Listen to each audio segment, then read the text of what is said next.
From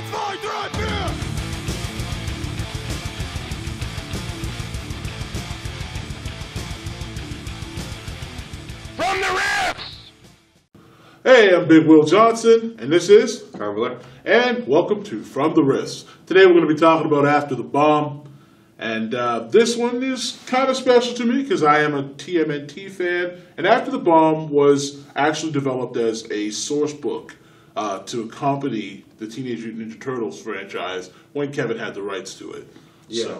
Yeah, Kevin originally had the rights to TMNT. This was a long time ago. He did a few source books for it, like Trucking Turtles and that kind of thing. And then they did After the Bomb. This is actually the new one.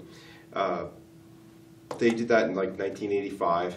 And they went on to produce a bunch of supplements for it and basically made their own little world. And what it was is it's an alternate setting for Turtles. But the Turtles actually don't appear in it. And they did it like that to have more playability or whatever. So after they decided to let the Teenage Mutant Ninja Turtle license go, they still have the rights to this because they came up with the whole thing. This is not anything created by the guys who made TMNT. So they later, Eric Wujcik approached Kevin before Eric passed away and said, hey, why don't they revamp it? And so they decided to revamp it and bring it up to the modern kind of Palladium system. And when they did, though, they did it in a way that all the old books are still usable with it. So you can go there and show people some of the other books. Yeah, I mean, we get, I'm going to put this one on the bottom. So we got Mutants in Avalon, which is basically Britain and King Arthur and all that wonderful stuff. Yeah, as furries. Yeah. Furries, you guys are going to love this. This is like a furry's proverbial wet dream. I can say that, right? Yeah, I guess so. Okay. Mutants in the YUCATAN, which honestly, that's whoever came up with that. It's just brilliant. Mutants Down Under. Make your own joke there. Yeah. Furries. I like this. This is the one I Road Hogs. You know, wasn't that a movie with Tim? Yeah, the guy used to do. I have no idea. I'm pretty sure there was a Road Hogs, like John Travolta. Totally different setting. It always reminds me of a cross between TMNT and Mad Max. Yeah, and of course, Mutants in Orbit. So we got like mutants,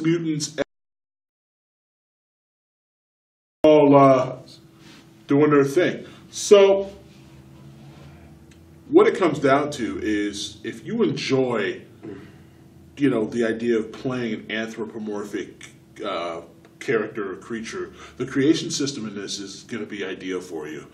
You don't necessarily have to play a full-on anthro character, just like what you would see at a furry convention. You might see a guy walking around with fox ears and a fox tail, but I mean in general he's just painted up and looks human.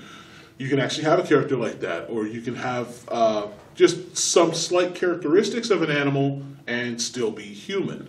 And then put all this in a post-apocalyptic setting where technology is, cobbled together and resources are not readily available. You got yourself a recipe for a good time.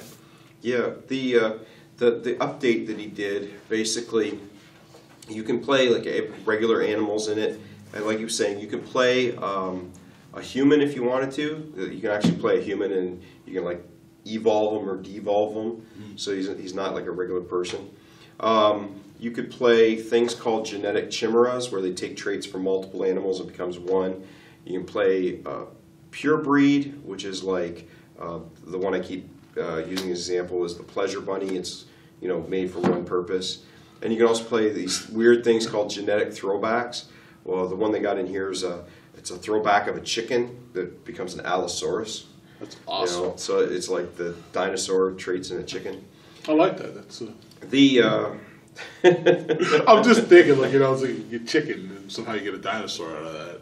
Yeah. It's brilliant. The mechanics are the same ones that are in what do you call it? In Heroes Unlimited, with a little bit of tweaks, some improvements to make them.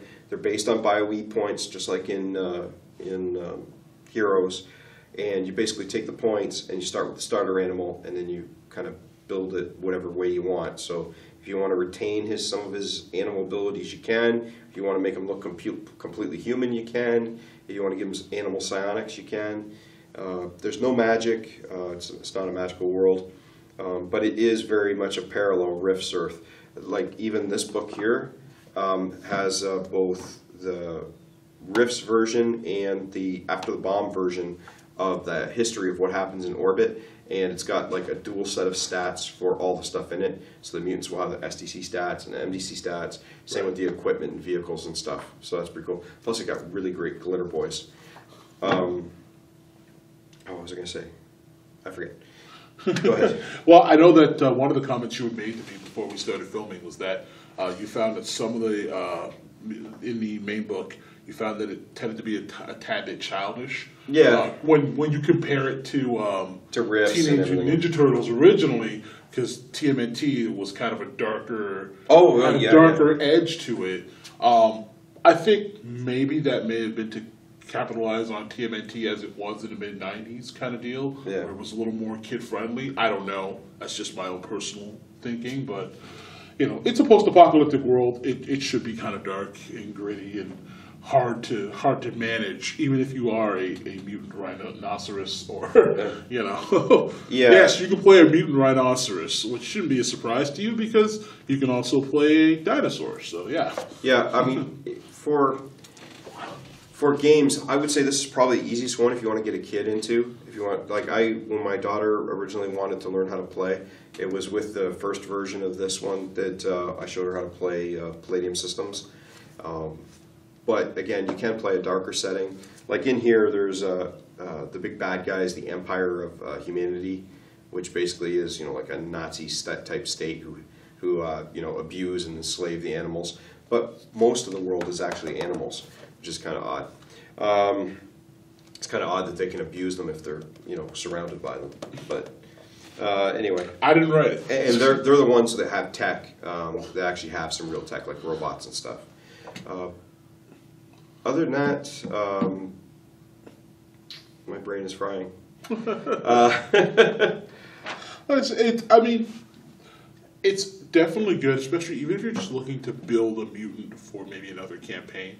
Oh yeah, risk and or otherwise. It's definitely. I mean, you just got to get the book and really take a look at it. And I mean, I've even heard people comment on other sites and what have you about just how good the mutant creation system is. So even if you're just going to buy it for that and maybe not necessarily play the After the Bomb setting, I would highly recommend the book based on that alone. Yeah, that is one good point. Yeah, even I've done that. It makes a real good book if you want to pull out and use them in Heroes Unlimited or something, because the way to make an animal in here, like I said, it's been improved and tweaked upon from the original one, and so you can make a lot better mutant animals with this. Also, the rest of the books, like even these older ones, although these are my copies and I got these back when they first came out, these are all still available for the most part. I don't think there's huge numbers of them available still, but you still can get them. So, you know, straight from Palladium. So it's one of those few games where it's already a full, complete world. Yeah. Do you know what I mean? Yeah. So that means there's a lot of things to explore. If this is your game, if you really like this whole anthro idea, and it's also, I mean, as well as being anthropomorphic, it's also like the most post-apocalyptic game that Palladium really has. Because Rifts tends to focus on everything. Rifts is more like the ultimate burrito, the ultimate pizza. Everything, every ingredient is slammed into Rifts. Where this is really more a strict, it's called After the Bomb. It's a strict post-apocalyptic world. You know, resources are tight. You know, things are bombed out and destroyed. You know, so yeah. I mean, if you're looking for that experience, and you don't mind being a lion man while you do it, then this is the game for you. Yeah, because I mean, this is set much closer to their disaster than Rifts is. I mean, Rifts, there's 300 and some odd years gone by, and they've done a lot of recovery. Where here they're still pulling out of the rubble, so to speak. But anyway, it's a pretty good game. So with that said, I'm Big Will Johnson. Carm Blair. And this is From the Rifts. And remember, subscribe, like, all that wonderful stuff. We'll see you later.